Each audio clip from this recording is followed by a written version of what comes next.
À la fin de la vidéo, un lien en haut à droite vers une vidéo avec un peu plus d'explications, sinon ce lien qui est déjà dans les descriptifs. On me demande de calculer des soustractions avec des nombres relatifs. Donc rappel de la règle, il va falloir que la soustraction devienne une addition et que le nombre qui suit devienne son opposé. Donc déjà, le nombre qui débute le calcul, lui, ne change jamais. Plus 7 reste plus 7. Ensuite, la soustraction devient une addition, d'accord? Soustraction, addition. Et c'est le nombre qui suit cette soustraction, ce moins 10, qui lui va devenir son opposé, c'est-à-dire plus 10. Ensuite, quand j'ai l'addition, je peux terminer le calcul avec les tribus. 7 individus positifs, 10 individus positifs. Comme ce sont tous de la tribu des positifs, ça me donnera un résultat positif. Ensuite, il n'y a pas de négatif, ça veut dire qu'il faut que je prenne tous ces individus en compte, parce qu'il n'y a pas de couple. 10 et 7, 17. Deuxième calcul, même fonctionnement, le nombre qui démarre le calcul ne change pas. Moins 7 reste moins 7.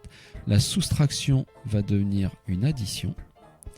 Et le nombre plus 10, qui est le nombre qui suit la soustraction, devient son opposé.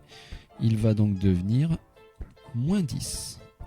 Là, je termine le calcul. De nouveau, je me retrouve avec les mêmes tribus. Cette fois, c'est la tribu des négatifs.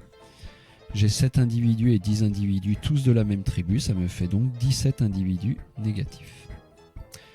Pour le dernier calcul, là, c'est différent parce que ce qui suit la soustraction n'est pas un nombre qui contient un signe.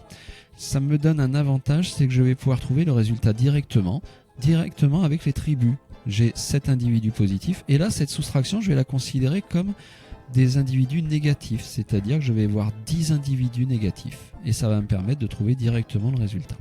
Alors, 10 individus négatifs, 7 positifs, les négatifs sont les plus nombreux, donc ça me donnera un résultat négatif. Il y a 7 couples et dans les individus négatifs, s'il y en a 7 qui sont en couple alors qu'ils étaient 10, il m'en reste 3. Voilà, donc soustraction lorsque derrière je n'ai pas un nombre avec un signe qui nécessite en plus des parenthèses pour séparer, je peux trouver le résultat directement avec les tribus. Donc en haut à droite, un lien vers des explications un petit peu plus détaillées.